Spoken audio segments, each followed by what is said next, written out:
Hi guys, welcome back to my channel. Kung bago lang kayo sa channel ko, ako nga pala si Annalyn Tapa. Welcome, welcome, welcome kayong lahat. At kung hindi pa kayo nakapag-subscribe, i-click nyo lang ang subscribe button sa baba at pakiclick nyo na rin ang bell notification para ma-notify kayo sa lahat ng mga videos na i-upload ko. Kung bago lang kayo guys sa aking YouTube channel, nag-upload ako ng mga video tips, video tutorial nang sa ganun ay may share ko ang kaalaman ko sa kapwa ko YouTubers, lalong-lalo na sa mga new YouTubers na nagsisimula pa lang gumawa ng kanilang channel. Hi guys, kamusta na kayong lahat? Sa video na ito, isi-share ko sa inyo kung paano ba maglagay ng arrow sa inyong mga videos at ang gamit natin dito is CapCut. So, sa hindi pa nakalam na CapCut guys, so ito yung itsura niya. Napakaganda ng apps na ito. Free lang at walang watermark. Then, pwede siya sa Android, pwede siya sa iPhone. Ang gamit ko always is Android. So, pag hindi nyo pa guys na-install ang CapCut, i-install nyo na. Punta lang kayo sa Play Store kapag mga Android user kayo. Then, i-click na natin ang CapCut. So, pag na-open nyo ang CapCut, mayroong new project. So, i-click nyo yung project guys at mapupunta tayo sa album. So, may video, photos. So, dito tayo sa video. Ayan. Then, hanap lang ako dito ng halimbawa ko sa inyo. So, ito. Click nyo yan. Then, add. Ayan. So, kapag mag-edit kayo guys, unahin nyo o make sure nyo nang hanapin nyo ang ratio. Aspect ratio. So, ayan siya guys. Click nyo yan. Then, may makikita kay original. Kapag short videos, pang Instagram, YouTube short, Reels, 9:16. Pag mga long video is 16:9. Ayan, halimbawa short. Yan. So, pag long video, 16:9. So, dito tayo sa 16:9 para makita nyo malaki ang screen. Then, check. Then, lagay na tayo ng mga arrow. So, punta tayo sa baba at makikita nyo ang sticker. I-click nyo lang yan, guys. Then, maraming sticker dito si CapCut. So, kayo na bahala mag-explore. Pero hanapin natin tong arrow. Ayan, nakita yung sign na yan guys. Arrow. Click nyo yan. So, dahil napakasikat na ni CapCut, lahat, ito na yata, halos lahat ay gumagamit nito sa pag-i-edit ng kanilang mga videos. Kasi mapapaganda talaga ang video nyo guys. Kasi marami siyang mga tools, features. So, halos lahat is pro na. So, ibig sabihin kapag pro may bayad. Pero huwag kayong mag-alala, marami pa ring free. So, kagaya nito, free. Ayan yung bilog, free. So, hanap lang tayo ng free para kasi wala pa tayong budget, di ba? Pang pro. So, ano ba itong video natin? Kapag halimbawa nagtuturo kayo, tutorial yung inyong mga videos, gusto nyo may ituro kayo sa viewers nyo. So, gamitin natin itong arrow. Ito guys, ayan. So, halimbawa, itong stop. Halimbawa naman ito guys. So, click nyo ito. Yan. So, hintayin nyo mag-stop siya guys. Para, at saka i-move nyo na itong ano tawag nito, kamay, yan. Then, pwede siyang palakihan, ayan, na-adjust siya guys. Pwede siyang paliitan. So, paliitan lang natin guys. Yan, depende sa inyo kung anong bet nyo. Then, so ito ituro natin. Halimbawa, ituturo kayo dyan sa viewers nyo, di ba? Ayan. Ayan. So, kung magalaw-galaw siya, namumove naman siya guys. Mayusin lang natin. Yan, tsaga-tsaga lang. So, ayan. Yan. So, pag okay na kayo dyan, then i-check nyo. So, i-play natin. O, ayan, diba? Yan. Turo na. Then, halimbawa, dito sa pangalawang bintana ng building, may gusto nyo kayong ituro dyan, bilugan nyo if ever. Pupunta lang kayo dito ulit sa sticker. Itong bilog naman yung gamitin natin, guys. Ito, halimbawa, red na bilog. So, i-click nyo lang yan. Ayan, so hintayin lang natin na mag-stop. Ayan. Then, adjust natin. Palitan natin siya, guys. Then, i-move natin. Papunta dito sa bintana. Kung gusto nyo yung ituro. Ano ba gusto nyo ituro din yung pangalawang bintana? So, play muna natin para makita natin yung bilog. Balik back natin, guys. Check muna natin. Ayusin natin yung bilog. Yan, para makita natin. So, parang hindi siya sakto. Nagagalaw siya, guys.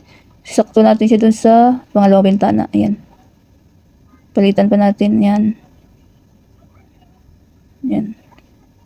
Tsaga-tsaga lang din. Ayan. So, play natin. O, ayan, diba? O, ayan.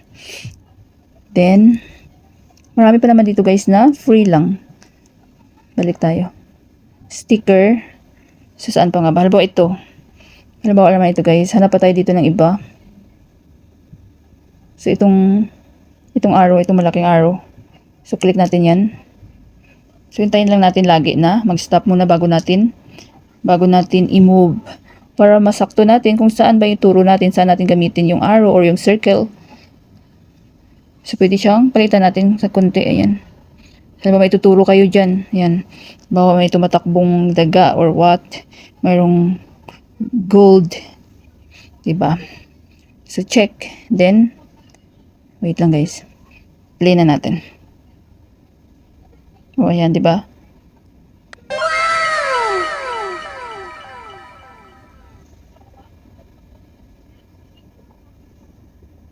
Oh, yan. Tinuturo niya. So, super dali lang guys. Maglagay ng mga arrow sa inyong videos. So, super dami din dito guys. Yung mga free ito. May maliit na arrow din, oh. Ayan. So, saan nyo gusto ilagay? May tuturo kayo dyan banda. Ayan. So, check nyo lang. Ayan. Oh. Diba? So, hintayin nyo lang na mag-stop para ma-adjust nyo kung saan nyo ipipwesto yung arrow. So, piliin nyo lang guys. Yung kung wala pa kayong budget, piliin nyo lang yung walang pro para free. Ito yellow. Maganda din siya. Yellow. So, stop. O, turo natin yung taxi. Yan. Yan. Turo natin halimbawa. Yan. Check. Play natin. Ayan, di ba? So, napakadali lang guys. Maglagay ng mga arrow sa inyong videos. May mga circle, may arrow din. So, yan. Di ba? Kapag gusto nyong gamitan ng mga arrow, kung meron kayo ituro sa viewers nyo, may tutorial, kaya lang ginagawa ko. So, may nag-request sa akin na dapat maglagay din ako ng mga arrow para lalo nyong maintindihan. So, ituro ko pala sa inyo guys kung saan yung watermark ng CapCut. So, ito yung watermark niya guys. So, pwede nyo siyang matanggal ng free lang. So, i-click nyo na itong ending. Then, delete. So, wala na yung watermark. So, pag okay na kayo, na-edit nyo na lahat, then, i-export nyo na. So, i-click nyo lang guys, yan. At automatic na yan na masisave sa inyong mga gallery. So, sa akin, hindi ko na-save guys kasi full memory na yung aking mobile.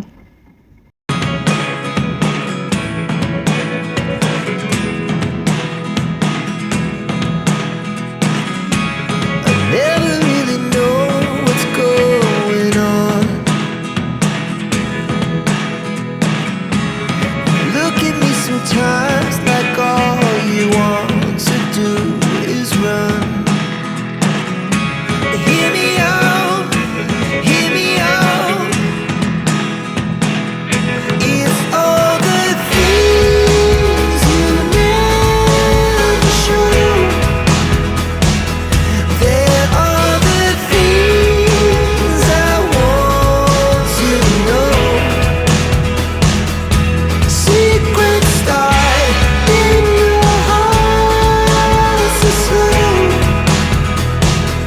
but if you don't wanna tell me now, I guess I'll never know. Losing almost all my energy. It's getting hard to talk to you, and I'm the only one who speaks. It's all the things you never show. Sana guys may natutunan kayo sa video tutorial ko na ito at maraming salamat sa panonood. Kung meron kayong mga question, suggestion, and request, just leave a comment down below. At huwag niyong kalimutan mag-like, share, comment, at kung hindi pa kayo nakapag-subscribe, i-click niyo lang ang subscribe button sa baba at pakiclick niyo na rin ang bell notification para ma-notify kayo sa lahat ng mga videos na i-upload ko. Always be happy guys, be positive, avoid nega. See you next time.